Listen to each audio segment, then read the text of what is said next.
Jeremy, can you hear us? You're good? So, this is far enough.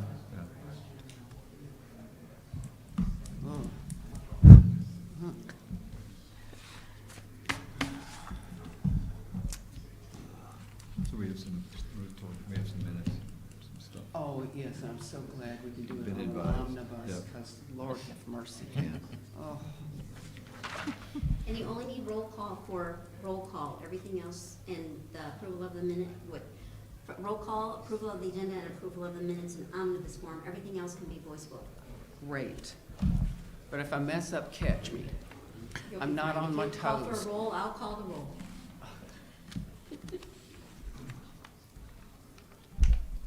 Are we there yet? Yes, ma'am, 6 o'clock. Okay. I would like to call this meeting to order and ask Ms. Ruth to please call the roll for us. Neely, Here. Tarazinski, Here. Parch, Washington, Briscoe, Here. Babcock, Here. McGill, Here. 5 present. Thank you. Approval of the agenda is the next item. I hope you've all had a chance, pardon? Go ahead. Okay. Do I hear someone making a motion to accept and approve this agenda? Motion. We've got a motion and a second over Second. here, Linda and Lance. Thank you. All those in favor, please say, let's see, is that a roll call too? No, that's all, voice vote is fine. Okay. All those in favor, please say aye. Aye. Thank you. Opposed? Same sign. Thank you. Okay, we have quite a number of minutes here to approve, and although the city council has approved these minutes, we also must approve these minutes. Thank goodness we can do this in omnibus fashion. So I can just read the proper title of the minutes, and I am confident that you all have read these minutes and are prepared to vote on them.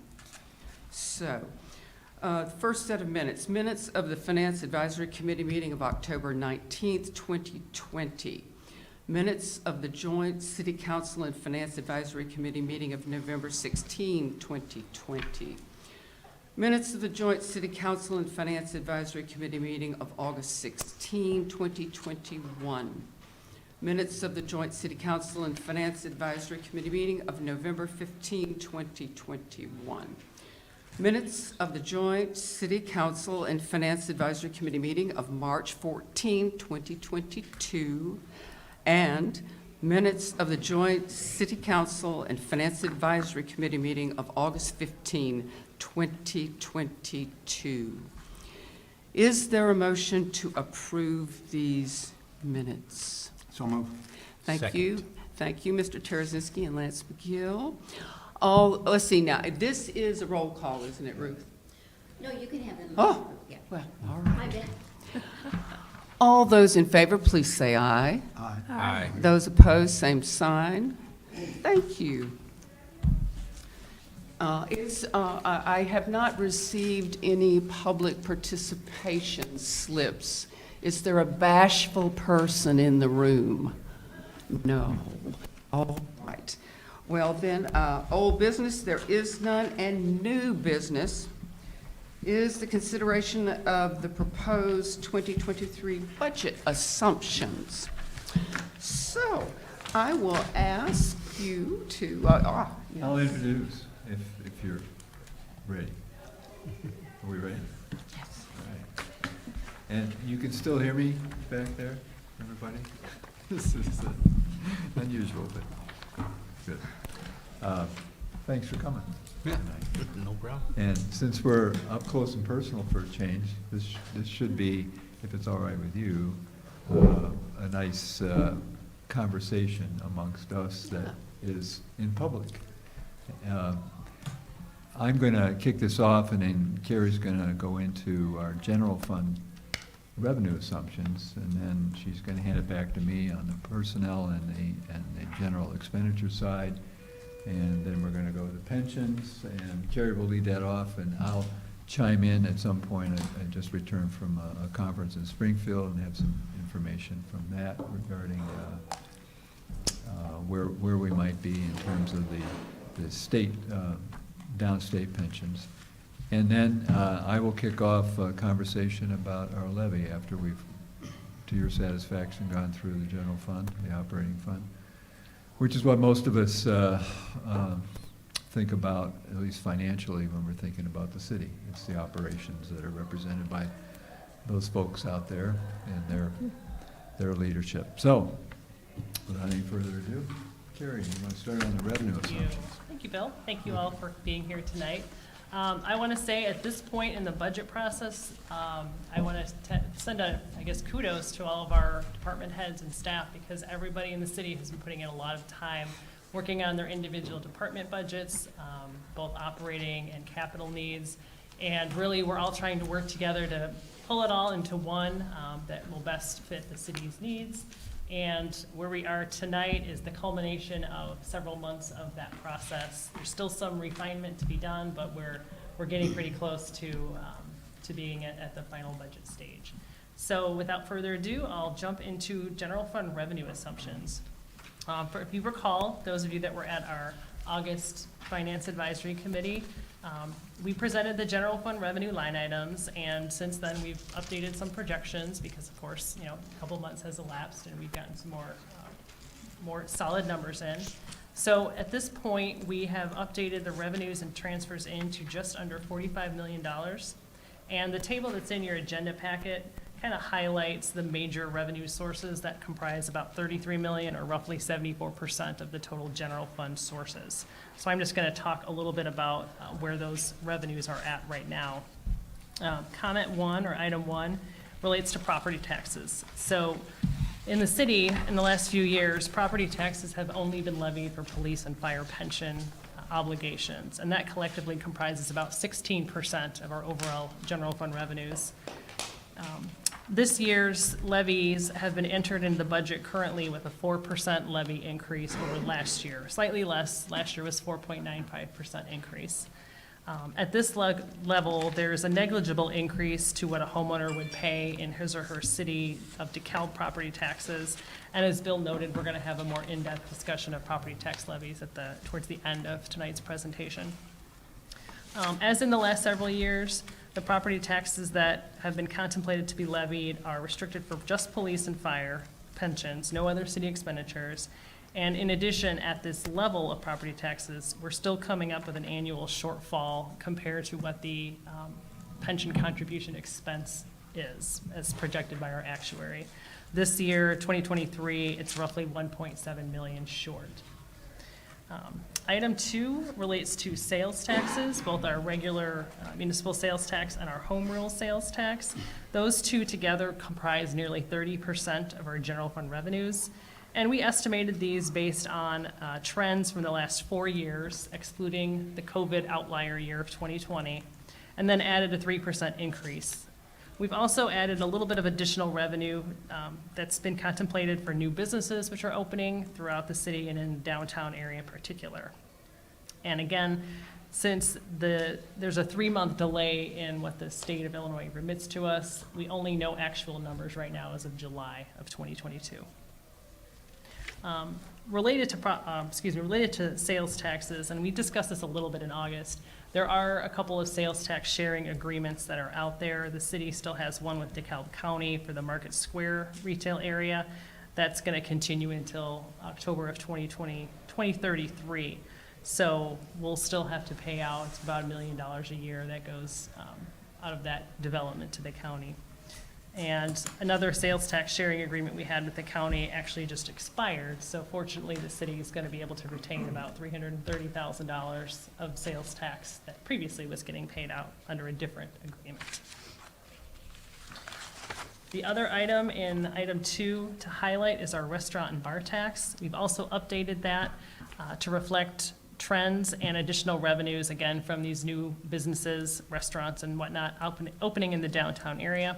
So we've added about $150,000 to the 2023 budget, which brings that revenue source now to about $2.2 million.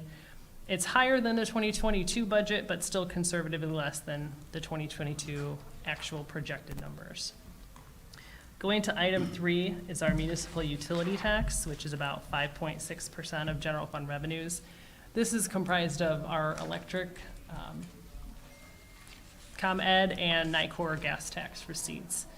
Basically, we've estimated these on monthly averages over the past 5 years, excluding the dramatic inflationary increases that we've seen in 2022 so far. We have not added anything to the '23 budget that's going to be related to the increased usage we're expecting to see coming out of Meta when they're open online and everything is churning. But in 2024, we've got some increases to reflect that. So nothing for this '23 year, but in the future trends, we've got that included. And then item 4 talks about our American Rescue Plan, or ARPA, grant revenue, which we are continuing to use again this year to offset the cost of rehiring public safety positions. It's also been spent on other items in our ARPA fund related to the Hunter Hillcrest, the purchase of the building, the tenant relocations, the demolition, and so on and so forth, and then for lead service replacement. So in 2023, we're going to utilize about another $1.8 million of this in the general fund, which is about 4% of our general fund revenues. And then in '24, there'll be about $1 million that we'll be able to spend, and then that grant will be done. And then the last revenue source is income tax, which is about 14% of our general fund revenues. And when we talk income tax, there's kind of 2 factors at play. It's based on a population or a per capita disbursement. So that's the first factor. And the second is the actual income level. And the Illinois Municipal League analyzes these and puts out frequent updates throughout the year. Since our last meeting, the estimate that they have has risen from 139 to 158 per person. So that's increased our 22 projections. And then also their 23 projections have also increased to 151 per person. So that's a lot of revenue talk, and I'm going to pause now to see if anybody has any questions related to those major revenue assumptions or any other revenues in our general fund. The only question I have is, I believe in the previous budget calculations, there was the Amazon, or what was supposed to be the Amazon project included, and that's now going to sit vacant until who knows when. So, Yeah, is so, well, we didn't know what to calculate for utility tax and the rest, and so that didn't figure before, and that's not figuring now. Okay. Because, as you say, the word we have is that it might be the first or second quarter in '23 before they actually populate that. We just recently got something this week indicating that they might be working on they might be inclined, they haven't started yet, to start doing some of the racking and looking at Dawn. We got that information through the building department, and the date when that starts, we don't know. You'll Right. know more before I will. Or Mr. Mano will know before I will. Right, yeah. But it does figure in the property tax, and we could talk in a little bit more detail about what we're putting into our estimate of new EAV, and that's included to some extent. It's a pro rata portion of the annual 2022 payable in '23. So that's a good question. So the answer is, there's a little bit, not as much as we'd like. Yep. Okay. Other questions on the revenue side? Nothing. Give it to- All right, That's you're gonna why hand it it to is. me. And So 2%. we're breezing through, but just stop us, or clearly as we're talking about the property tax and the levy question, we're gonna do some back and forth and welcome conversation as we do. So on the expenditure side, in the general fund, the largest part of the spending out of the general fund is for personnel. So we've broken down what we have included in our provisional budget, department budgets for FY '23. The chart on page 3 with the color coding there illustrates, if you look at the far right column, what the net change is likely to be. And before I get into individual departments, I'll just say a couple things about larger level council priorities. In FY '22, we realized, as Carrie referenced, not only the ARPA money, but the SAFER grant, which helped us hire the firefighters, which was part of the commitment that was reached at the end of 2020, even before we knew about the ARPA grant money that was coming our way. And that was a commitment that was made to service and to upgrading our responses to emergency calls with the type of staffing that we needed to get the job done and do it right.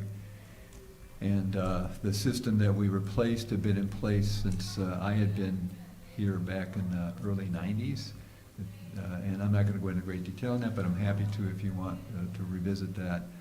This year, looking forward to next year, we are looking at higher demands on our police department, and those are included. We've already been making, and the chief is in the back, we've been making strides at replacing officers who have retired or maybe gone on to some other employment. And our goal for this year, FY '22, was to hit the threshold of 65 sworn officers, inclusive of the commanders and the chief. We're just below that right now. In the FY '23 budget, on the police side, we're looking to get to 70. How do we come up with the extra 5, and what's the rationale for that? And this is something we've vetted through the council as well. 2 of those are, in effect, assigned to the schools. We followed some of the discussion over the summer and into the early fall about the need for greater security in our, from the grade school really through the high school. And we reached an intergovernmental agreement with the DeKalb School District, and we are not hiring new people to go into the schools. We're using seasoned people, usually 5 years or more of experience as a minimum threshold.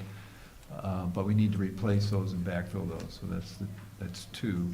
And the other 3 will be variously assigned, but or our forces will be variously assigned, but a couple things that we need and have needed for a while, as we've been dealing with a spike in violent crime, weapons-involved crimes. We have not been able to do all the traffic responses that we'd like to do. We had ward meetings through the summer and into the early fall, and I think there were 6 of them, and in all 6 of the out of the 7 wards. One of the first concerns that people gave us, as the alderman yielded to the interests of the people in the audience, was, hey, how come there are all these speeders out there, and when are we going to tackle that, and what do we need to do in our neighborhoods? And so part of the role of the 3 other hires will be to address that. Also to beef up our responses, again, to the spike in crime that prompted, and this is not part of our discussion tonight, but you've heard a little bit probably about a new crime-free initiative, which is going to be served by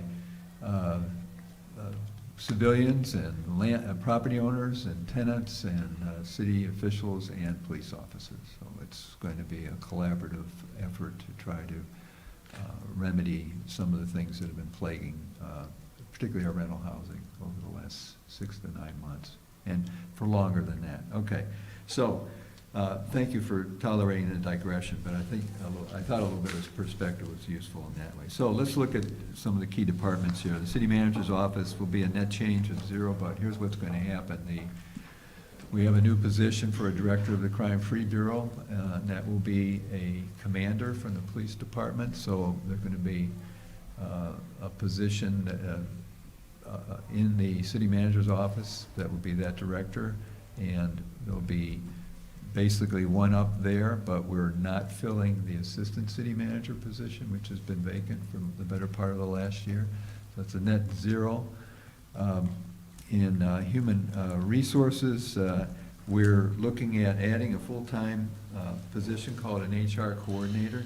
That's a very busy department. It's small, one of the smallest departments we have, but in addition to being the good hands people to, this is the office that handles all the concerns about health insurance and workers' comp and so forth. We serve the retirees of our organization and their families, and in addition, there are, as you know, many things that HR deals with in the course of the year, new regulations, how to explain those. We have a wellness program, and we've had 2 people basically doing that, and this is a third person which we need also to help with liability insurance and other things. So that's in there. The Community Development Department will be basically no change. We did add an inspector last year. When it comes to the fire department, we're looking, going now to page 4, we're adding 1 full-time firefighter paramedic. When we added the 9 firefighters that were funded by the SAFER grant, and looking forward here, we actually came out with an odd number on one of the 3 shifts, and that is an overtime, has an overtime impact. And after calculating that with the chief, we thought that it was better to hire that 1 full-time person rather than pay time and a half whenever we were short. And we continue to run, this is a trend that's been going on for 7 years, but particularly in the last 5 years, higher and higher and higher incidents of calls, particularly ambulance calls. That's where most of our calls are. And why is that? Different reasons. It's not that more and more children are falling off of swing sets. It's because we are dealing with a fact of the country's wrestling with, which is that many more people every year are seeing our fire department as their health care service. And we respond to every call. So, we're there. Our highly trained firefighter paramedics do a great job in everything from slips and falls to very serious ailments that may have been going on for a while, and we do our very best to serve the general public. So that rounds out that hiring process that began early in '21. Police, I already mentioned, the 5 sworn officer positions will be down 1 commander who is coming over as the director of the Crime-Free Bureau.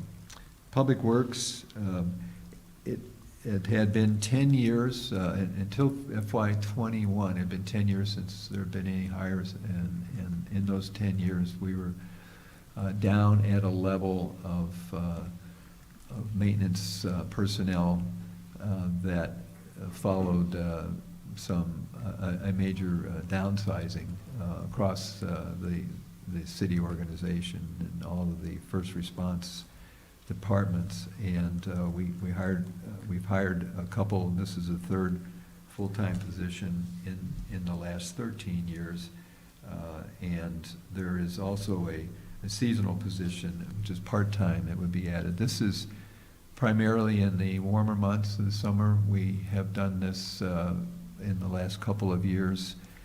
We added 1 more. These are the people that they do some mowing. They do basically what's needed depending on their prior experience, what they're able to do.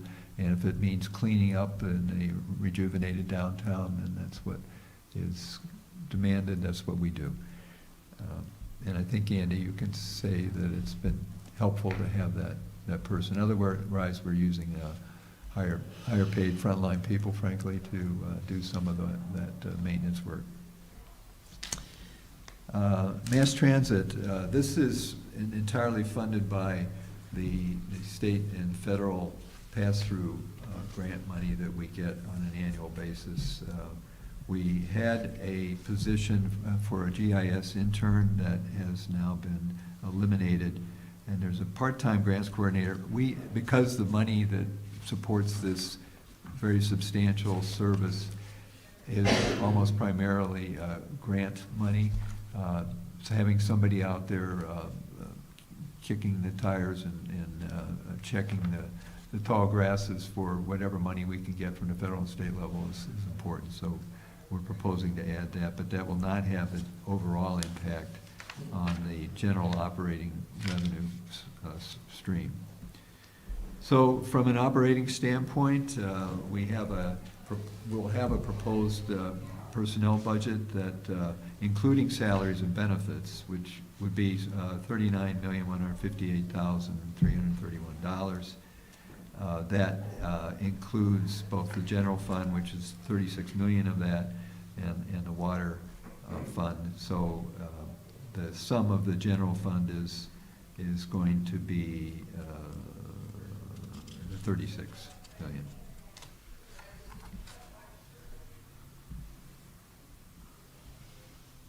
Any questions? I'm going to stop here. So we're in balance in terms of the general fund revenue versus expenditures in that respect. Pensions, which are included in that personnel cost, are important, and as Carrie mentioned, the downstate pension funds are always a focus of our levy season. I'm going to dish to you, and then I'll talk about the levy piece. Was there a question on personnel before we go on? Or just a general thought, and I guess maybe as we go through that 5-year forecast Yeah. that we'll do, I guess, later on in this Yeah. process, Yeah. I think it's important to note that as to how that Yeah. plays out relative to the grants that we initiate, particularly the firefighters, but as we go forward. So maybe it's more pertinent to bring all that I up should at also that mention, point. thank you for that, and we do want to get to that. Yeah. We thought that projection would be telling and also important for us to discuss. It's obviously something that we think about a lot.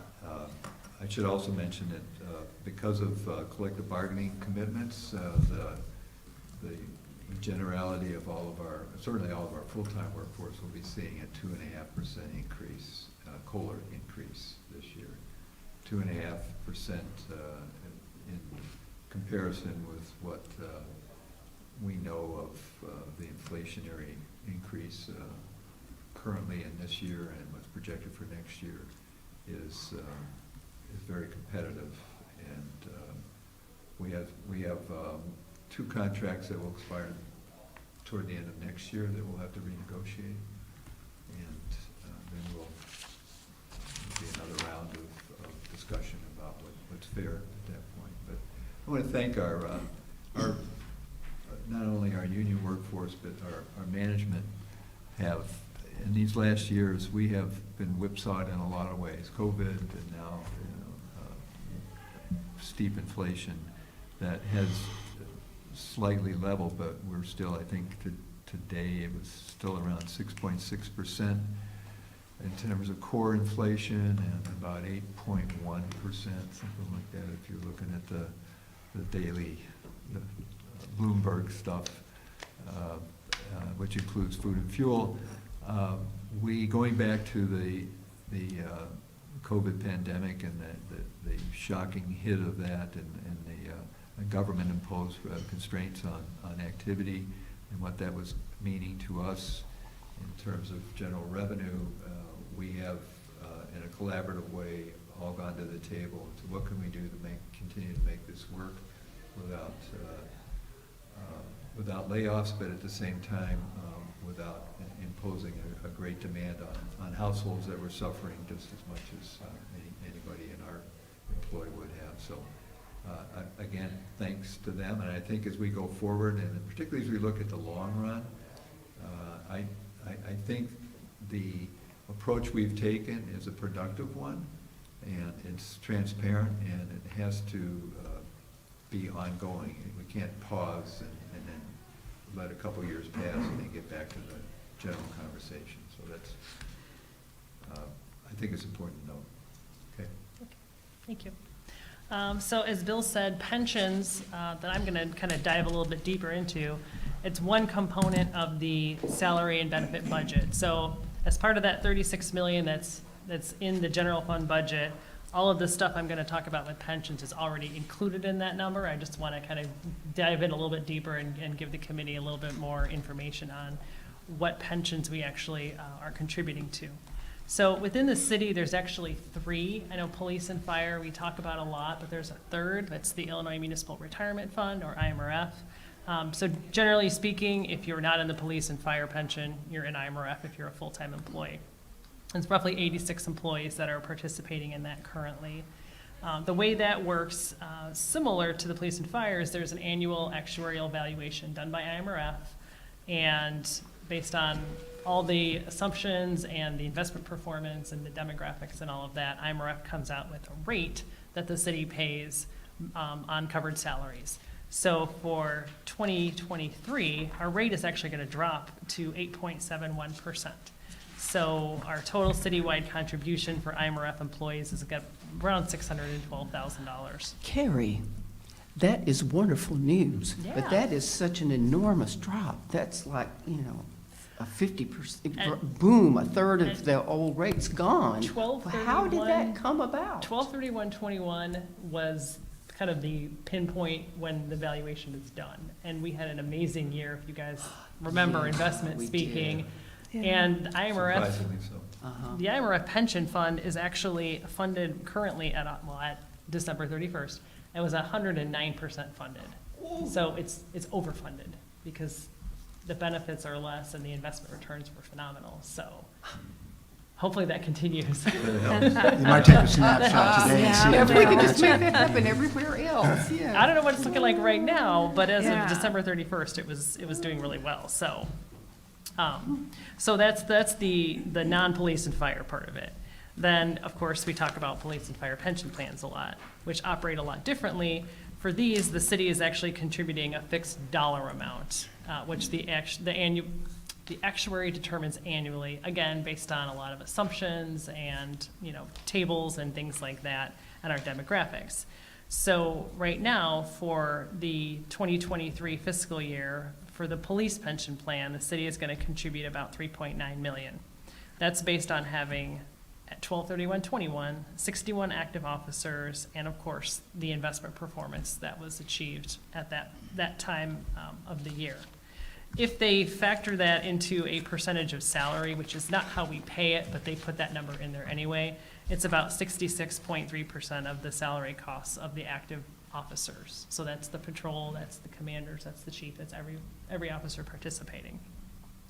On the fire side, the city will contribute about $4.9 million in 2023, and that demographic is based on 52 active firefighters, and again, the performance in the investments that was achieved as of December 31st, 21. So if you convert that to a percentage of salary basis, it's about 96.6% of salary.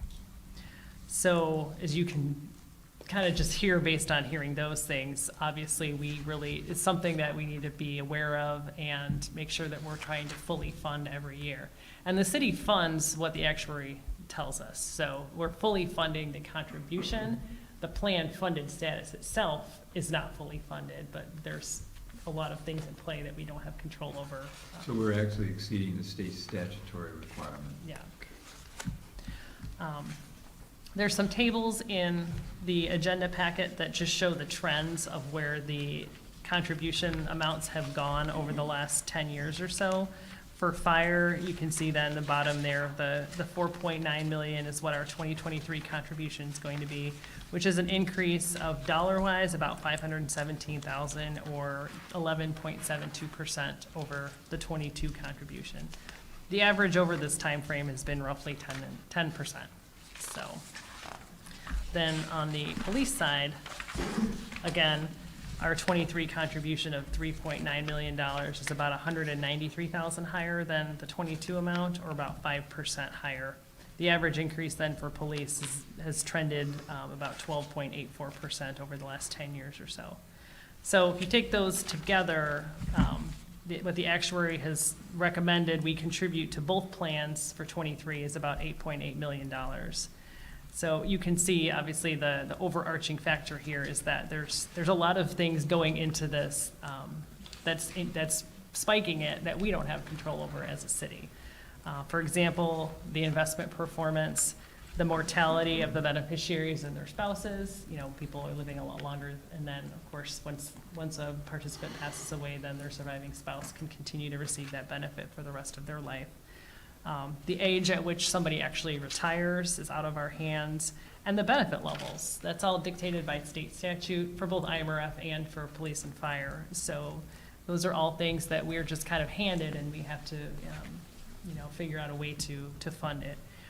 To an extent, there's a couple factors that the city can mitigate, such as the likelihood of a disability pension. You know, the city can implement wellness programs, provide the high-quality insurance benefits to its employees that we do, and basically educating employees about safety practices and providing equipment that will, help to prevent injuries and things like that, that might help to reduce the likelihood of disability pensions even occurring.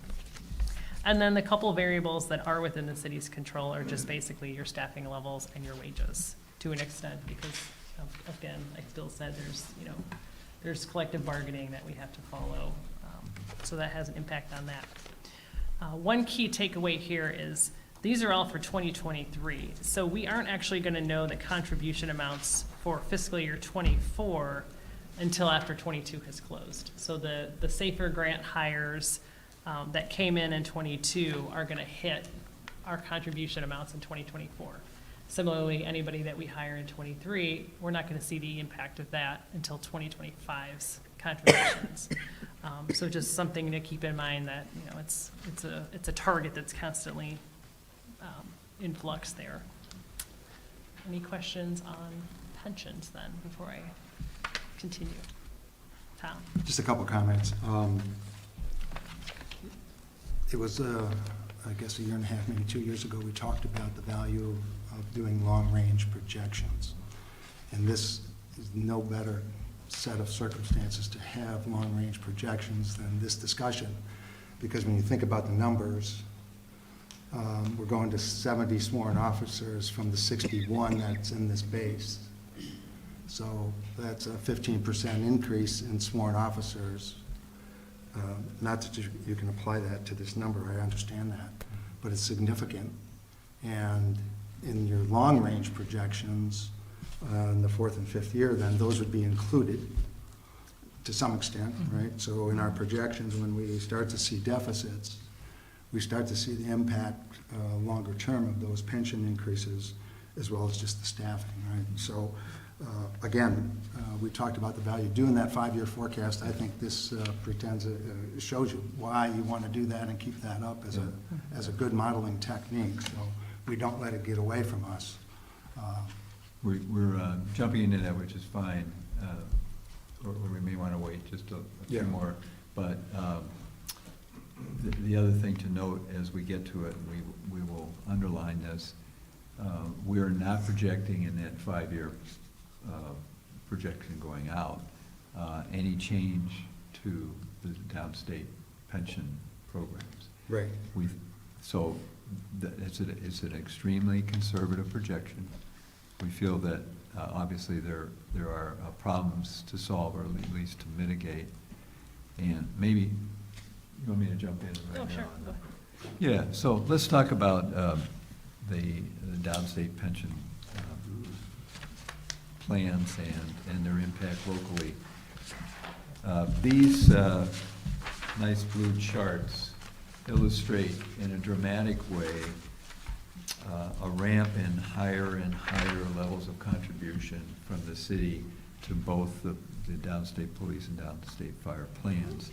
And I was honored or had the privilege of going down to Springfield earlier this week to speak at a pension conference where I thought it would be useful to show us as a poster child for where we are, how the system is playing out, and the need and the urgency for finding a better way. So the two downstate pension programs are based on a closed amortization period, and IMRF is not. It's an open.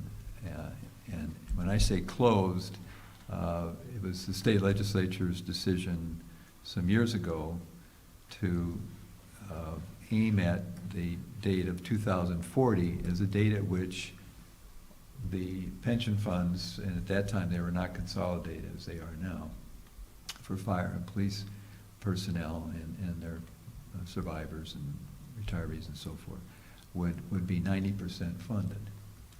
So we're somewhere, it's different with fire and police, but let's say we're in the high 40% to low 50% in that range. And we're not making steady progress right now because of the increasing annual hit that we have to fill. And we fill with every penny, as Carrie said, and as we've said in the background, every penny of our property tax, plus an increasing amount of general revenue. And this year, it's up to 1.7 million. And if you look at the table on page, let me do it. See here somewhere. 13. Yeah, 13.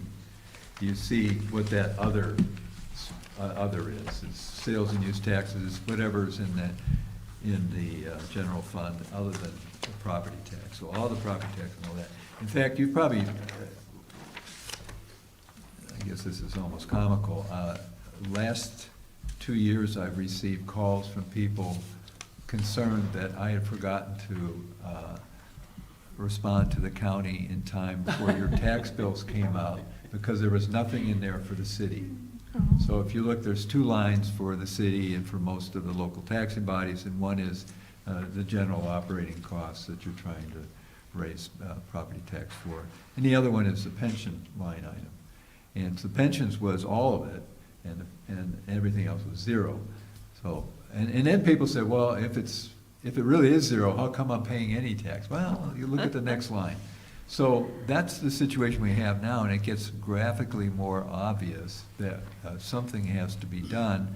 State level, well, in deference to the state legislature, with a pretty big push from the Associated Firefighters of Illinois, the Illinois Municipal League, our community, other communities around the state, to push toward the consolidation, which was the first step in trying to meet this pension crisis head on. Consolidation has been successful, at least in terms of creating boards. It's further along on the fire side, where there is real initiative to also make the now consolidated funds work to everybody's best advantage. There's a projected savings, I think, that we figured would be realized, but now we know a little bit more in terms of every of the 400 some funds that were serving firefighters and so forth. There were almost as many actuaries and fund managers and so forth. So now it's down to one actuarial firm, which is Foster and Foster, and they are. Of course, they'll charge for their services, but I think there's something like a $13 million. I just was in the conference and I heard a reference to about that amount of savings to the fund. But the next step is a bigger lift, and that is to now look at the amortization method. And there will be there's a couple models out there. I sat next to a gentleman who gave in 2 minutes the best thumbnail description of an answer that I've heard so far. And I'm going to press him to write it down so that it was easier to say it and it's gone. But he's a very sharp guy, and it's something that maybe we can eventually then get to lobby around with some of the natural allies that we have. But until that is done, we will see this convergence of things. We've got the demand on the part of most of our property taxpayers to try to lower our taxes a little bit, at the same time that we're using all the tax, and we need more to just provide the public services that people are also demanding. It puts us in an interesting quandary, and quandary is an understatement. And so this is not news to you. We've talked about this for a number of years, and the council certainly has been wrestling with this as well. There's a challenge that we have in terms of our competition with other communities for the economic growth, which right now is floating the boat, basically, in terms of the EAV. In the last 3 years, we've increased our baseline community wealth valuation by $180 million, 31%. And we've reduced the tax rate for DeKalb residents, the DeKalb portion, significantly. We're proposing to lower the rate again, and we'll get to that in a minute, by some 6% again this year. And so that's a relief, but we're still in the aggregate, if you add up all the taxing bodies, we're still somewhere around 20% higher than our closest competition. And we're not Geneva, we are not St. Charles, we are not Batavia in terms of general overall wealth and population and so forth. But when companies are looking at us, that's one of the things that they consider. And their services versus ours, our rate is not helping us. We're still in the aggregate high. So all these things are part of our thinking, and I don't want you to think we take this lightly, or that we're not thinking about this and talking about it every day. Our department heads are tired of hearing me talk about it, but and you are too. So let's get back to where we were. We'll get to the levy in just a minute. Is there anything, I interrupted you, or did you? Oh, no, Are you okay? All right, so with all this talk, background on revenues and personnel and pensions, basically, where does this leave us, right, for 2023 and into the future? So there's two tables in your agenda packets. The first one basically shows where we've been over the last 5 years. Page 8.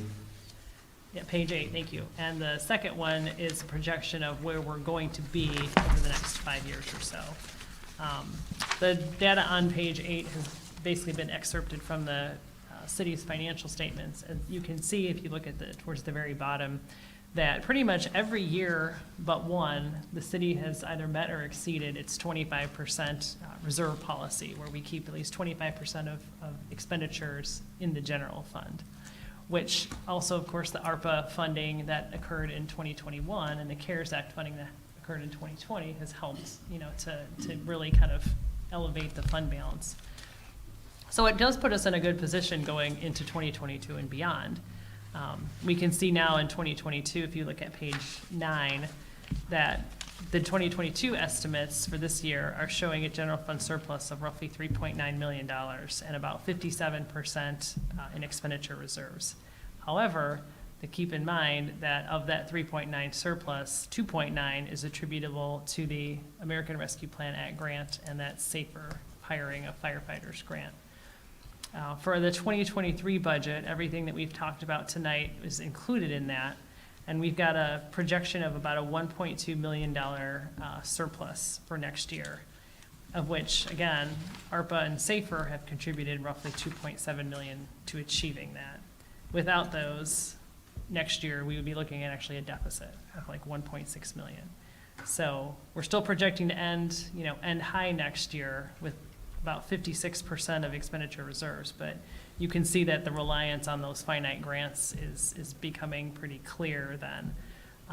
2024 is our last year of SAFER and ARPA, and those are providing nearly $2 million in that year, when you can see, looking down, even with that money, we'll still end up having a slight deficit, approximately, of about $100,000. And then future years, the grants end and the expenditures don't. So, you can already see like kind of the decline in the deficits that are going to start being pretty evident. In formulating these projections, I think it needs bearing to say where are these numbers coming from, of course. On the revenue side, for the most part, line items were increased at either 2 or 2.5% to most of the line items, except for a few where they might be tied to a contract the city has to provide services, or some kind of like flat fee that the city charges that is not, has not contemplated an increase on. That's a conservative estimate.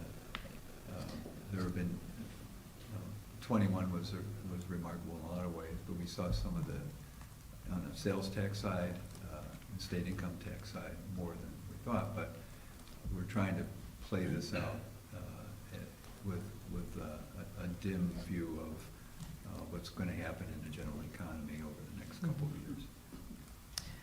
The property tax levy amounts were increased basically to achieve specific tax rates based on future EAV increases that are discussed later. And then it's also important to note, there are no grant funds included in here. So potential grants that we've applied for, or that we, are going to apply for, have not been included. So of course that, could bear an impact on future revenue streams. On the expenditure side, most expenditures are also projected to grow at a 2% increase annually.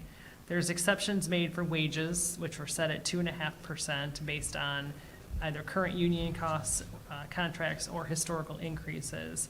However, on the police and fire wage side, those have been assumed to grow at a higher rate based on the fact that those contracts have step increases. So you're not just going laterally with COLA, you're actually going COLA plus then a step. So I did a weighted average on where the current demographics of the police and fire department are.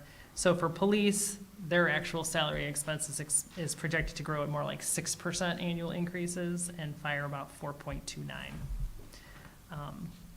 The other anomalies included in here are health insurance and IMRF rates were just plugged in at amount of 5% annually, because historically those actually have increased. We haven't really seen those trends going down with IMRF except for the last 2-3 years. And then on the police and fire pension contributions, those are plugged in to grow at 10% annually, because the trends have shown one is at a little over 10 and one's about close to 13. So not factoring in the new hires or things like that, just kind of looking at where the trends have been, those are plugged in at 10%. So basically the takeaway from this table, you can already figure out is, unless revenues substantially increase, or there are some deep expenditure cuts or pension reform to offset this, we're going to be seeing deficit positions starting on an annual basis in 2024. Deep breath. So this is, so we've been living with this, so it's in here for the first time. But I think as I said, I just want to stress these are conservative estimates. And if you had this on your screen and you're plugging in other numbers, you can see what happens.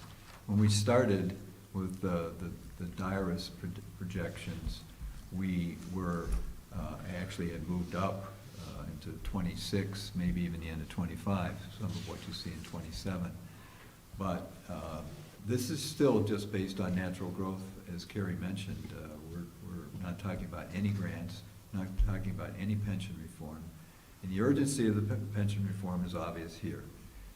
If you look at what that gap filling $1.7 million is, if you see it on the bottom of page 13, see what that would be in 24, for instance, or even in 23, if that revenue didn't have to be dedicated, and it does. It's our commitment. And one of the things that we talked about down at the pension conference was, what's the first duty of government? Well, you pay for the programs that you've identified and approved through your council, and you also have to meet your fiduciary obligations. And so we're going to continue to do that.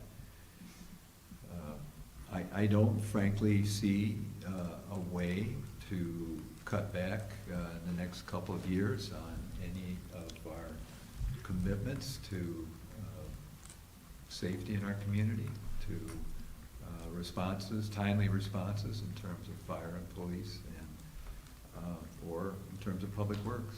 These are essential. I don't think growth is a double-edged sword. So people will look and say, well, what are you doing with all that money? Look at those buildings down there. What are you doing with it? Well, and so that will be the first response. And then if you say, well, we're probably going to have to not be there as fast or with as many as you need, that's not going to fly. That's a tough dilemma. I'm looking at Alderman Perkins in the back. That's the challenge that the city has and the commitments that we've made. And we will find, and we have found, ways to navigate. And the creativity that we've shown, I think, in the last couple of years at the staff level, at the council level, is going to carry into the future. And that's what we'll have to work on. Thoughts?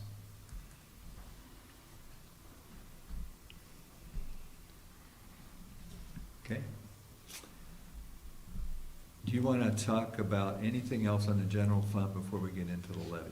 It's all kind of stitched together here tonight. I think it's helpful to get to the levy and then come back to this. Yeah. It's kind of a circular It is, discussion. it's back and forth. Okay. I'll start that off, and Carrie can fill in, and then we'll have general discussion. So this time every year, we have this conversation, and next Monday night, the council will have a similar conversation. They're looking for some direction from you. If you can provide that, they are going to have their first levy discussion. They won't be making a decision next Monday night. That commitment usually gets locked in before we do the budget presentations in mid-November, so that means we'll have one more meeting in the first meeting in November where the council makes a decision on the levy. So, this year we did a couple of options that are tied to earlier conversations that the council's had with respect to what our taxpayers are expecting and what we've talked about in these meetings. The history of our levies and our EAVs and rates is depicted for you on the top of page 11 in your background. There's a chart that we've been building on for some years now.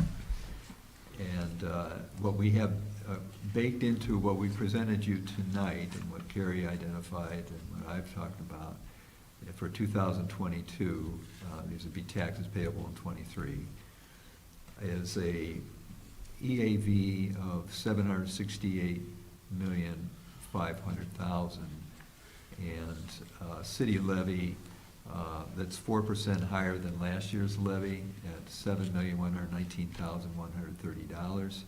And if those are accurate and come to pass, then the city rate would drop from 0.98612 to 0.92607. And the impact on the average homeowner, which is something that we have to keep in mind, particularly with a larger multiplier, which I'll be talking to you about in a minute, would be, papers are About $5. yeah, about $5 and additional, or it could be $20 less. We don't know. And let me just tell you where we stand. So this is a manning system. I don't know if it can ever be changed, but we don't know what the county's going to say our overall EAV is until sometime after November 1st of any calendar year. And November 1st is deadline for all the township assessors to give them their estimates of new construction growth. And then also the township assessors suggest a multiplier, and then the supervisor of assessments comes through and reviews that and reviews it across all the communities in the county, and they come up with a multiplier that they feel is fair. The multiplier for this year in DeKalb County is 1.6602, so it's 6.6% higher than last year. Last year it was around 1, so basically no change. The year before that it was 4%, and so it kind of lurches up and down depending on the experience. Next year, I think we'll see another. It won't be as high as 6.6%, but projections are that inflation will still be running somewhere around 4 to 4.5 to 5. Who knows where we'll be this time next year? And the net figures in terms of whatever the recent sales are and what they calculate as the multiplier. The dilemma for us is that the value of a property is not the same as the value of a loaf of bread. And the system, though, acts as if it is. So loaves of bread went up more than 6% this year, but the fact is that next year you might be whipsawed with a lower multiplier, and then we went maybe down, and then you think, I think I know what our level is, I'm gonna retire this year, and I'm gonna pay X dollars. Nope, there's a multiplier your first year of retirement at 6% again, or 5% again. And so, you're always playing catch-up, and it's obviously a lagging system. We have, this year, for the first time, the impact of some of the construction that's occurred on the Facebook site, the Meta site, which is in Afton Township, just south of Gurler. That's the magical dividing line.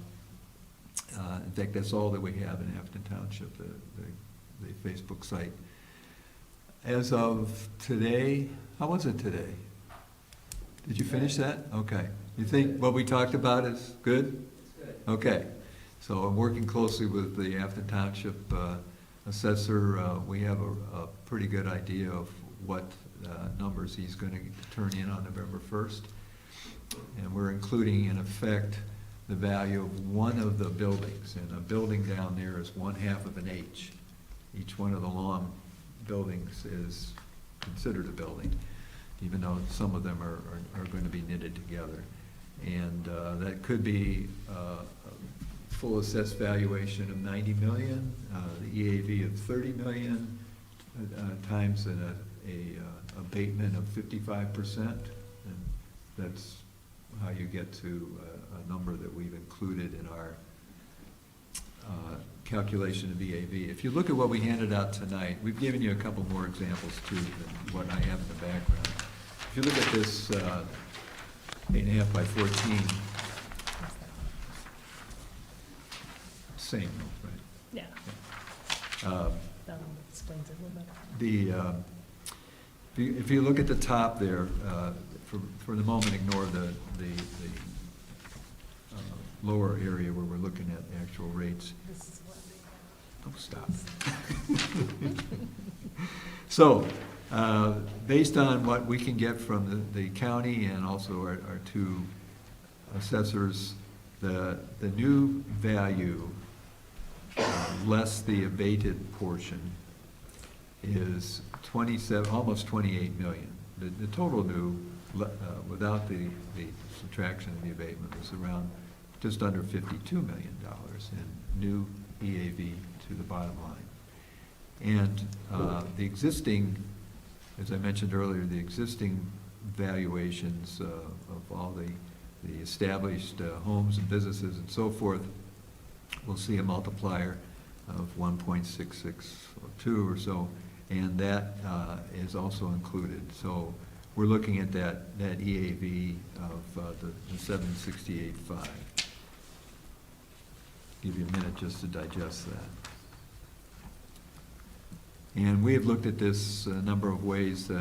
Right now, the county's numbers are somewhere around 765, but that did not include some pro rata calculations having to do with the Facebook site and, excuse me, the Meta site, and also the nailing down of what they're going to see from us in the coming days, probably by the end of the week, which is our occupancy certificate for the first building.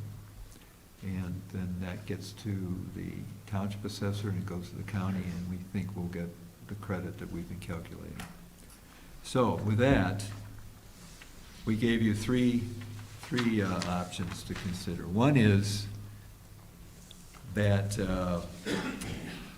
we would go with what we've baked into the big charts that you've seen, which is a 4% increase in our levy. Now, we've been running at about 4.95, just under 5%. The only reason we cut that is because when you go to the impact on this proverbial theoretical property owner, who we know is a real property owner with a probably a fair market value in their house of around $315,000 right now. And so that's the magical marker for us. And we were looking at essentially a wash from this last year. And why is that? Well, I'm following the council's direction on this. We intend to go around, make a point point of talking to all the other taxing bodies to see if we can hit an aggregate target, which is going to be one of your things to look at tonight as well, that in the next 3 years, it's down around 9.5%. Now, we can talk about that, but that's our direction right now. Okay, so that's the first option. Second option then is to look at what we discussed in March when we put together the 3-year financial plan, and that was that targeted aggregate rate, which is somewhere around 9.5%, going down 5% this year, next year, and maybe 3.5% the following year. And that's all other things being equal, that everybody else joins on and they're doing their best to, with the higher EAV, to adjust their levies accordingly. And the third option is to look at that gap that we're filling right now with revenues other than property tax, to add that 1.7 million in and use that as a model on top of all the property tax that we would like to have to meet our obligations, fiduciary obligations, and that is a higher number, as you can see in this handout. There is a gray line through each of those 3 options, and then there are variations. They're not substantially different, but there are slight variations under each one of those main options. We'd recommend that we look at the main options at this point. It's a lot clearer what we're aiming at than something else, but we welcome your thoughts.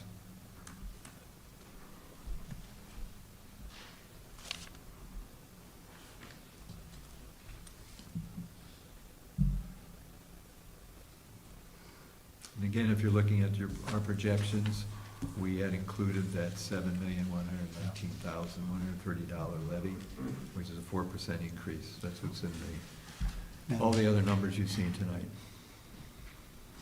Madam Chair, Pardon me? just a couple of comments. Sure, that's why we're here. Okay. Couple things. In our last discussion, and we opened that up in the August meeting, and I'm glad at least one of the members of the council is here as a go-between to the council. Greg is officially our liaison Yeah, person he's now. a I noticed he liaison. has a new title on the web there today, yeah. Great. Because in the discussions we had in August, it was discussed as to various options, and one of the things that was discussed is a very basic approach, which is more or less what's been past practice, but the idea of using new construction, whatever percentage that new construction is the percentage that'll get you to a flat impact on it prior homeowners, right? So in this example, it works out very straightforward, right? So our base EAV from the prior year is basically 700 million.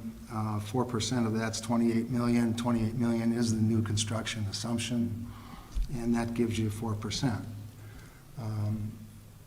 So that works out the way I think the recommendation, at least the discussion from FFAC was headed, as a means of getting to this in a fairly straightforward manner. The second part of that, just from an observation standpoint, and I don't know how much of a meta this is. One building is 1/3, 1/2. Well, there are 5 now that are in construction or nearing. The first one, as I mentioned, has been just today, or will be given an occupancy. The second one will probably within the next 3 months basically be done.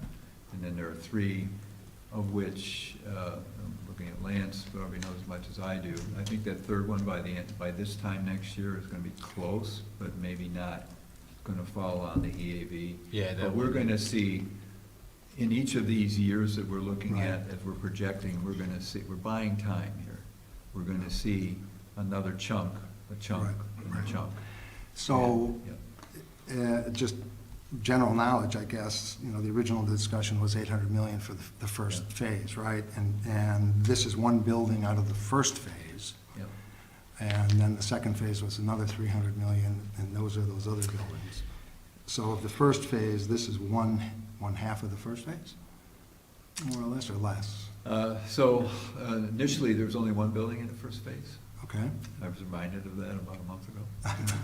And then a couple outbuildings and the ComEd power station or substation and a security building and a few other things. And so but now that's been expanded to the first stage. That's for phase one. Mhm. Phase two includes the third building and the two that are under construction. They may eventually package that a little differently. And that will get us roughly to Kriego Road, which is roughly half of the overall land area that was purchased Okay. back in 20. The reason I'm asking it, I guess, trying to get a perspective of, on the go-forward basis. Yeah. So $28 million in the EAV, which is one part of the Facebook expansion, right? Gets us this increase in tax revenue of 280-some thousand, 290,000, right? And our increment on pension requirements this year is 700,000. So we're not even getting half of what's required to pay down the increment on this year's pension increase that we're obligated for. So it gives you a perspective, and maybe the community a perspective of what's necessary in new construction to generate an increment that we're projecting 10% every year going forward throughout this cycle is 700 or 800,000 increment every year, right? So you got to have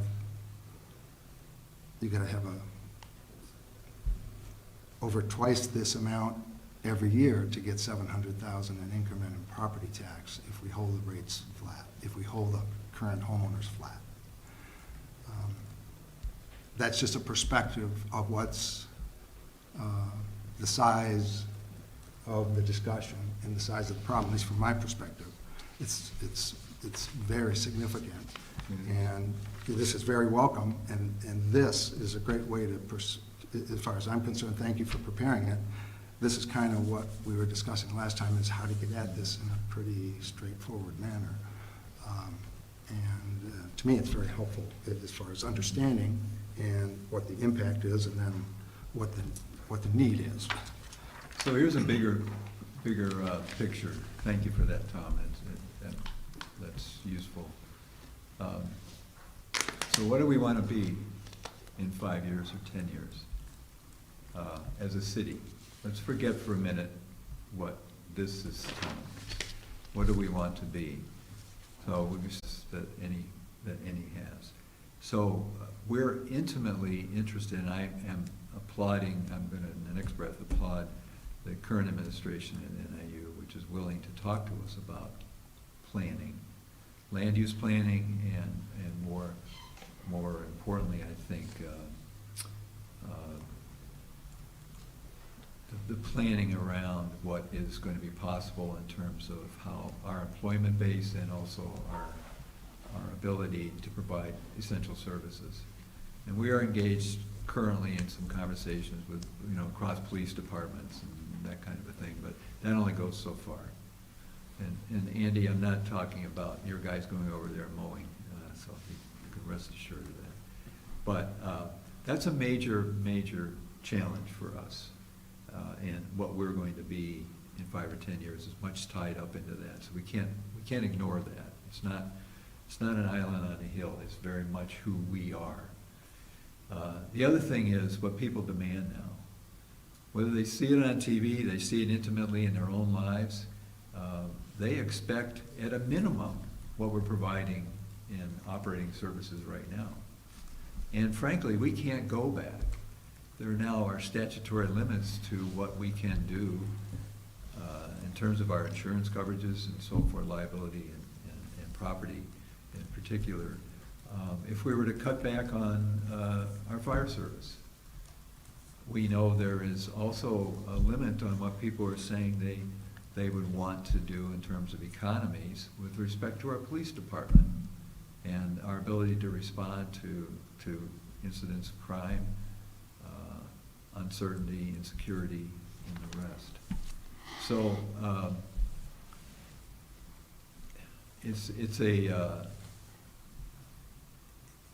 it's a time that demands careful planning.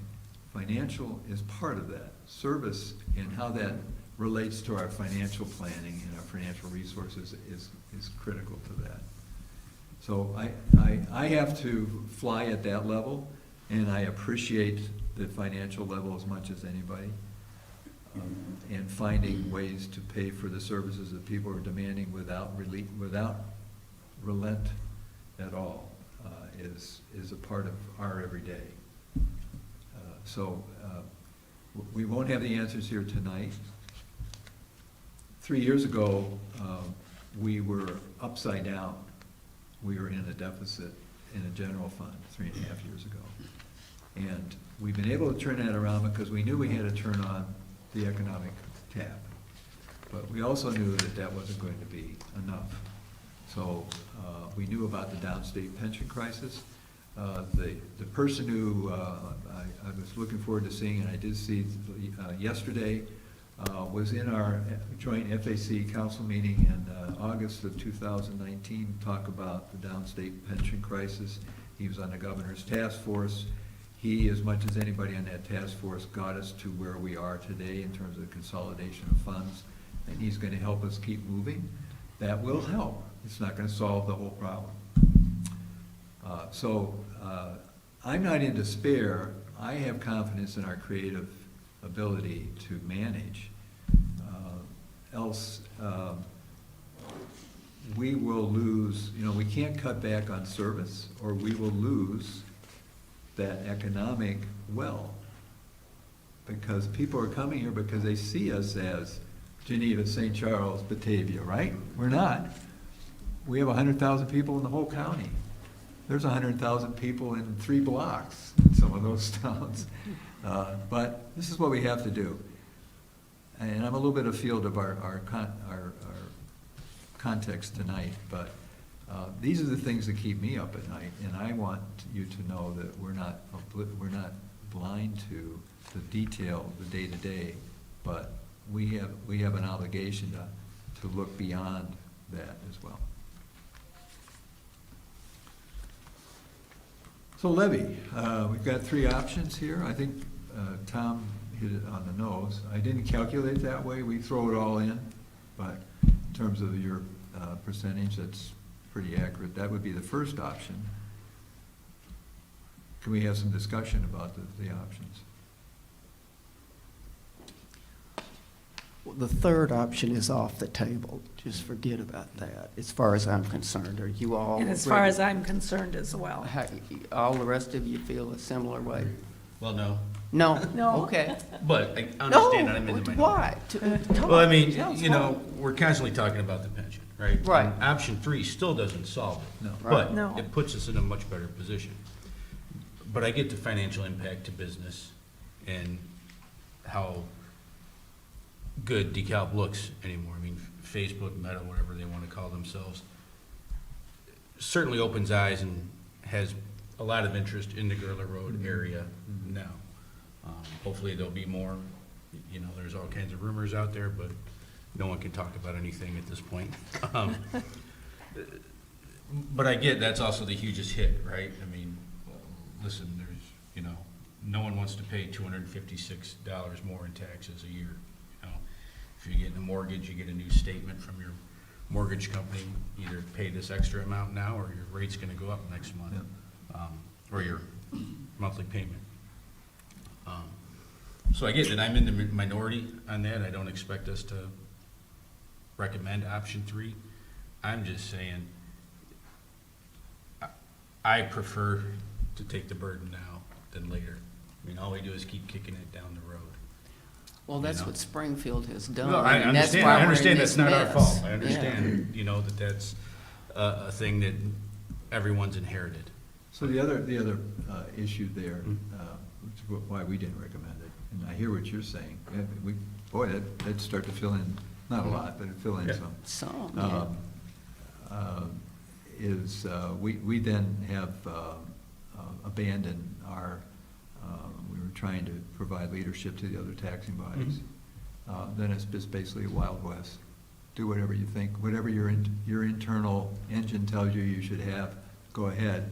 And we've outpriced ourselves now in a lot of other respects, so then I think our projections in terms of new growth and so forth that we did in the 5-year projection have to be recalculated. We also, you know, just because we have phase 1 or a phase 2, doesn't mean we go automatically to phase 3 and phase 4. And I was telling Tom, I was almost late for this meeting because I was called by one of those other to-be-named later companies, Project Wildcat, which is trying to get a fix on what the calculations should be, and they understand that they haven't built anything yet, there's nothing to see, the plans haven't even been submitted yet, but they have an idea, I'm sure, of what their per square foot price is, and they wanted to know what Farrar's was, which is now public information, it can be calculated, and what Facebook's might be. And I was trying to do that in the 5 minutes I had, and I said, I need more time, so I'll do it after this meeting, but that's very important. And it's also important to Meta. And Amazon's decision, they didn't ask for an incentive and didn't get an incentive, which makes them even more probably fussy about where they're going to land. And there, as you say, there are others looking around, other people interested in, we have another 1,000 acres east of Peace, north of the tollway, and south of 38 that could be, it's already annexed, or could be annexed. It's within our planning jurisdiction. Some of it's been annexed. And so that's in view. So, yeah. Just a general comment. When we talk about our ability to attract, we've obviously been very successful in our ability to attract, right? Through the use of rebates and/or abatements at 45, 50%, which was given to Target, which was given in the past. These go back years and years and years. The first big one, I think, was Target. Because I was on the school board. Nestle, yeah. Okay, because they came to the school board. Yep. And I was on that at the time, and that was significant.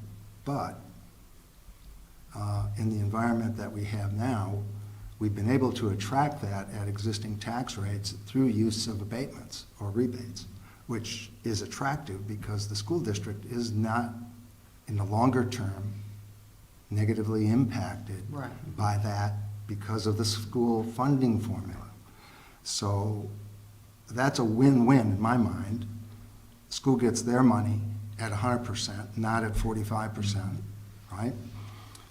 We get the business, nothing better than Meta with, you know, very little impact as to the number of employees, high-end, high wages, and low impact in general on the community and the school system. So those are all pluses to that. And to me, that mechanism is a good mechanism to continue to use. Why wouldn't we continue to do that and grow our economy using rebates and abatements? The other part, just a general, is that those entities are tax capped, right? The school system's tax capped, the library system is tax capped. So when you got 6.7% increase in EAV, they can only get to 5%. So they're going to absolutely have a reduction at least that amount, right? So those are positive. Of course, with 7.2% mortgage rates, I'm not sure we're going to get 6% next year. We may get a negative, which we've gotten in the past when houses fell 20, 30% during the very severe financial crisis. So Let's soften we've it got up. both Yeah. both sides of that equation. And with the recession, just on the revenue side, as to your projections being in that 3% range, I don't think it's conservative, but it's prudent, given what other people are saying about what's going to happen yet It is. I think it coming is. forward. I agree, Tom. But I appreciate the comments about how to get there, but we've always paid 100% of the requirement, always. It's not that it's not getting paid, it's getting paid. The fact is that we're not catching up because The growth rate of is other factors. crazy. Well, and it's We going to can't be, control it's it. going to The get that way. deadline, yeah, the deadline is pushing it up. Well, the absolute Yeah. liability is not going to change. They may change some formula somehow, but the amount of money we owe is determinable. Yeah. And that part doesn't change. If you're going to take longer, you're going to do something else with whatever assumption, but the amount of money requirement, in my mind, is pretty much known. I think it'll go probably in steps and phases, Tom. The legislature may do the Illinois thing, which is extend the amortization Right. deadline Yeah. and lower the funding minimum, and that is not the way to go. That will just create more problems, but in the short run, it'll look like wisdom They did and it'll be something. politically popular. But in the long run, there should be another step beyond that, and there are different models out there. As I said,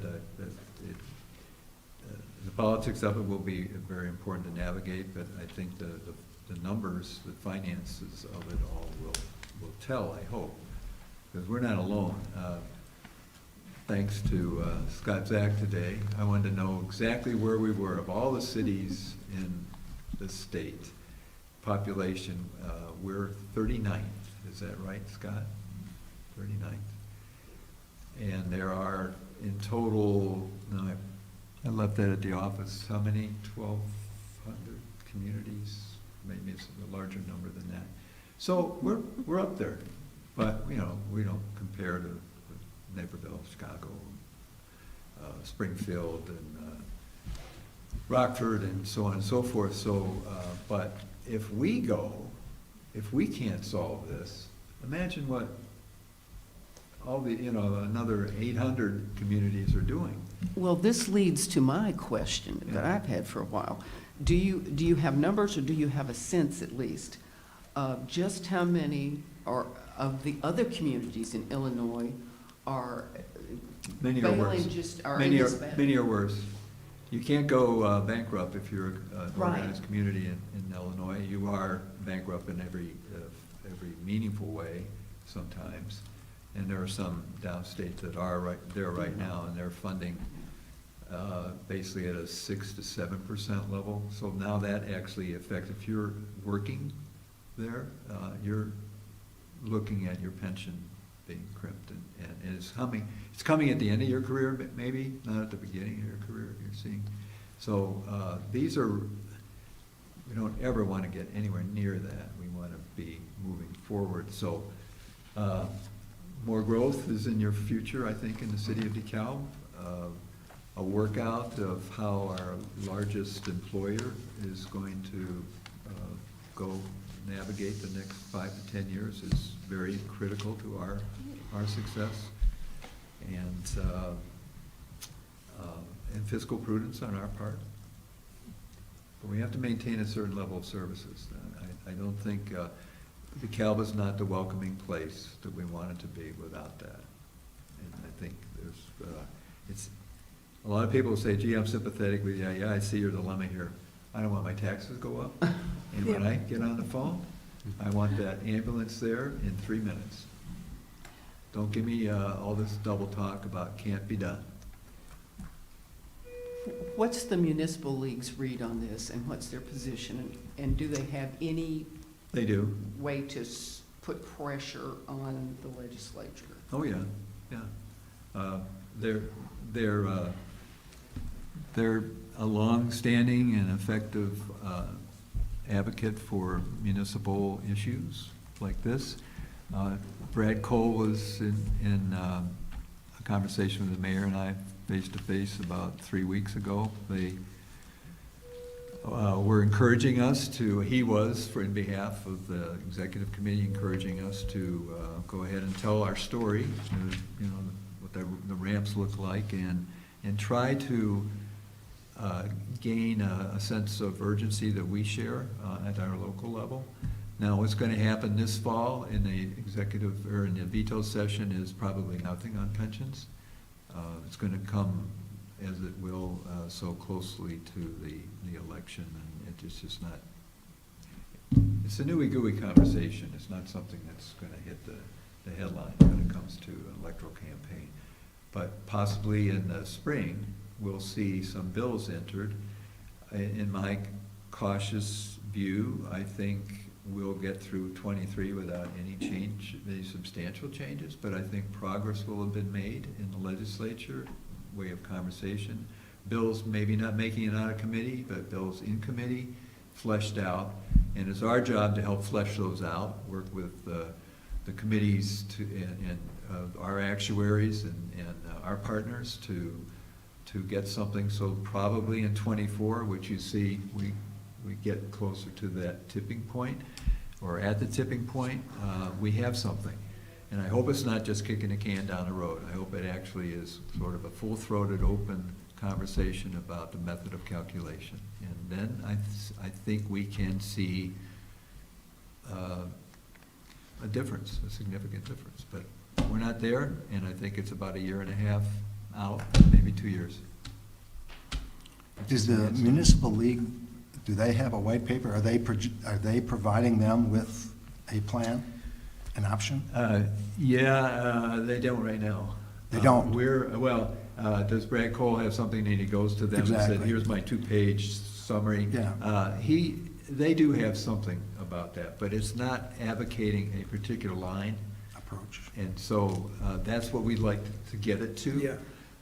Mayor Barnes is now a member of the board and will attend his first meetings in the coming months. And he has a strong and passionate voice. I feel confident that he'll be representing us well.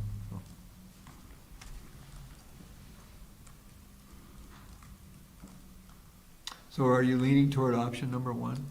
Am I reading you right, or is there a 2? There doesn't seem to be a 3. Well, there's a 3. But is there a 2? I would rather, at the staff level, we were recommending option number 1. And we're at least bringing that to you. That's our recommendation to you to consider. Well, I would support number 1, based on the methodology and what we've been discussing and the approach to this on a long-term basis.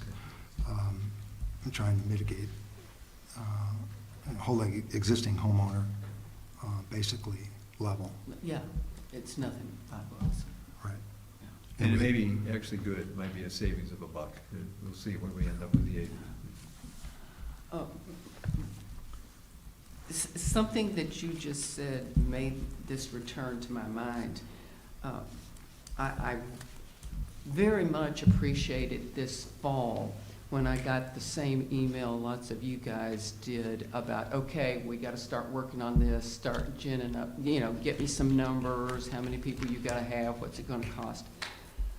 Because all of you and other folks sent your numbers for your needs, for your operations to Bill and Carrie. Ooh. And I realize you probably did a lot of negotiation back and forth and a lot of research had to be done to support these, but you sent something forward that you felt good about. And you all had to be somewhat satisfied or mollified in one way or another for Bill and Carrie to have put this document together. Everybody's willing to live with it, it sounds like. Smiles and applause. Nods. So it's like, no, he bullied us. Okay. So, to me, this is extremely meaningful because I know you guys hung it out there. And you said, okay, everybody got together, we can live with this. if you all say you can live with it, that, to me, that's my answer. So I'm for option number 1, too. I know it's not beautiful and not maybe what you want for Christmas, but you can live with it. And we can all appeal to whatever universal force is in your life to please make Springfield get off the dime and change this formula, because it's killing us. And it's not just us. All the pension systems are whacked out that we've got in this state. The ones for the judges, I mean, we could go on and on and on. So if you guys can live with it, okay. And I can live with appreciate it. what you're saying, Lance. I appreciate what you're saying. Yeah. So we did seriously consider that. In fact, before I even talked to Carrie this year, I thought, well, let's just see what the numbers would look like. And let's go for the whole thing, every penny of what our obligation is this year and the next year and the next year. In fact, I did that 4 years ago, my first levy, this time around, and it was shocking what the rate was going to be. Oh, yeah. And that impact on the individual homeowner, which prompted me to start doing that little chart, because if you don't look at that, and the multiplier affects the homeowner too, it's not just a grand calculation. Now, all of a sudden they say, well, what happened to my house? Last year was this and now it's this. Well, the multiplier.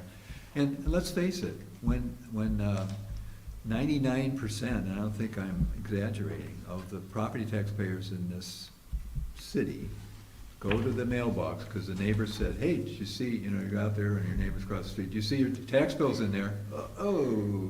Yeah. And they go like this and they do it, and they come inside. They don't want to look too interested.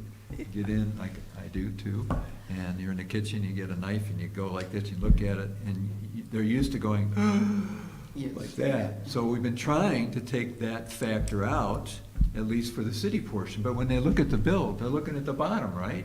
It's the taxes you pay. Yes. All our talk about new construction, existing construction, most people, except for the people in this room and maybe a couple dozen else who follow this stuff and really take it to heart, are not looking at that. It's a number. So the number was going to go up, and then they'd say, and that's just the city portion. I mean, everything. So I feel for the council who are trying to set a new tone and what that means. And you can't do that when you're saying, well, all you guys do this except me. I got a number here, guess from 1 to 10, so that's our dilemma. That's where we are. Next year, or we can make, I'll talk to the assessor, see if you can just make your bill. Would that be okay? No problem. Okay. Yeah.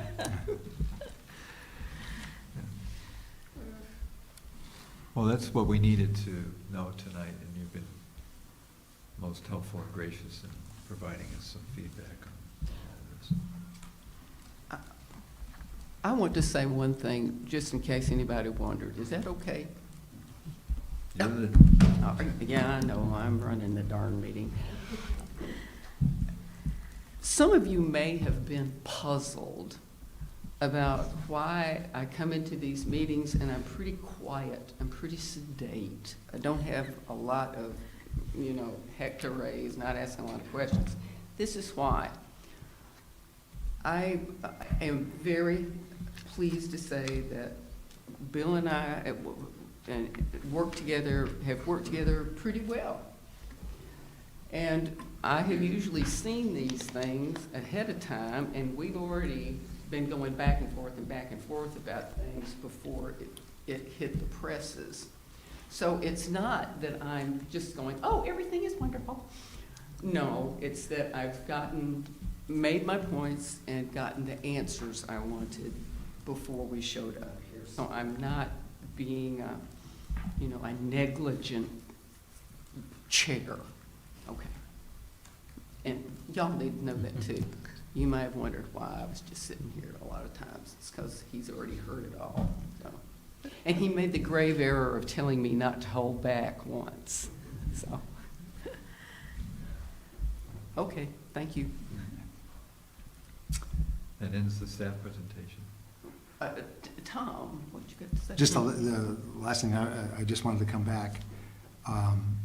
It's a big step forward to get a good financial forecast and with some basis and understanding. So Carrie, thank you.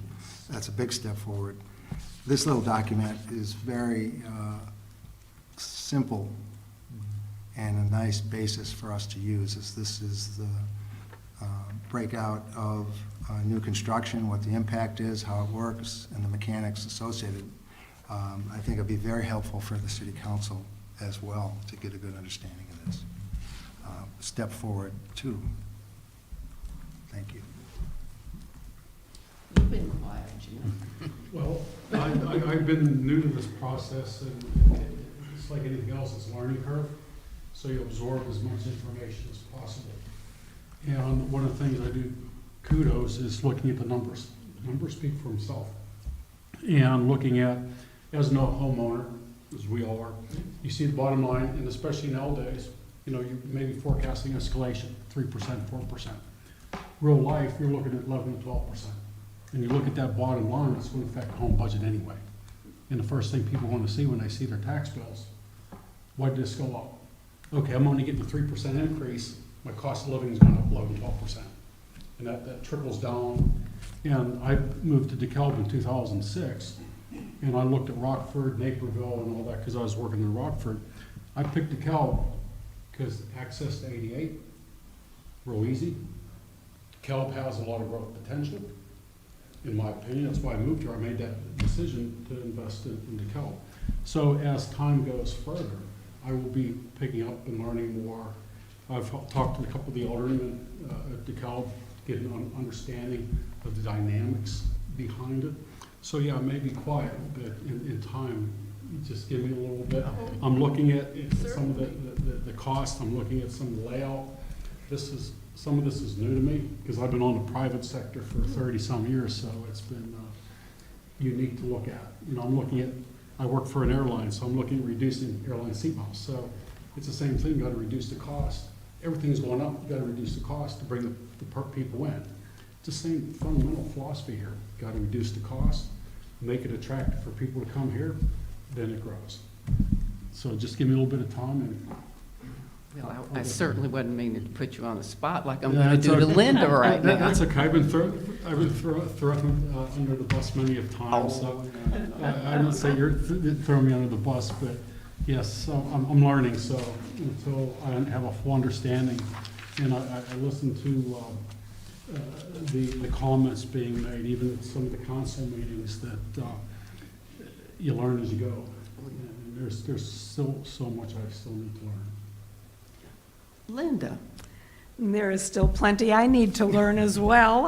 Again, it's the learning curve. This is my first time through this process, so I'm soaking it all in and trying to learn so I can help more in the future, so. But the main key is, as Tom mentioned, you're looking at me, because I usually look at 5 to 10 year forecasts. And we know, coming to this, looking at the data, we see a shortfall. What do we got to do to do it? You can look at some things here, but then you have to look at, just do simple Pareto philosophy. Most of the money's going here. How am I going to reduce some of that expense to put it back into it? So that's a key to knowing that we got a shortfall coming up, and you got to have a method of attack to address it.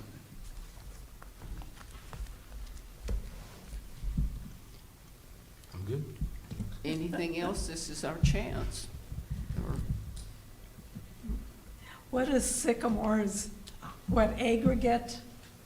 We were talking about those numbers in comparison, comparing us with Geneva, St. Charles, Batavia. What is Sycamore's number? I think it's in your background. It's in here someplace. It's Okay. page, maybe I didn't put it in. It may be what we had this summer. That was in the summer. Bear with me. Okay. So they're around nine, they were around 9.5. It's going up, I believe, this year. If I, That was in that pack we had this The summer. summer, yeah, I got that Yeah. then.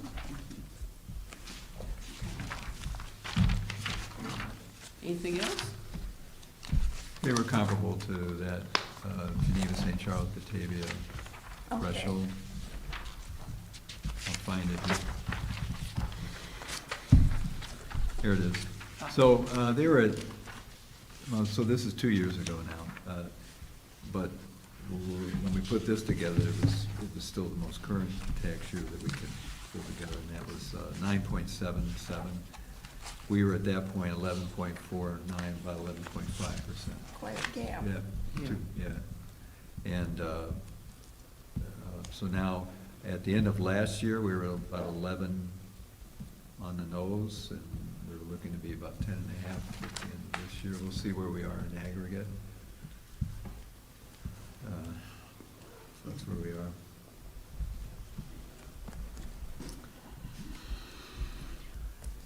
Do any of you have any more questions or things you need to, Nope. or anything else anybody wants to make a pronouncement? No. All right, well, you guys good? Okay. Is there a motion to adjourn? Motion. Okay, is there a second? Okay, Lance, Linda, thank you. And I do believe this is a roll call, isn't it, Ruth? No, ma'am. Oh, great, okay. All those in favor, please say aye. Aye. Those opposed, please same sign. Thank you very much. Thank you all. Thank you all.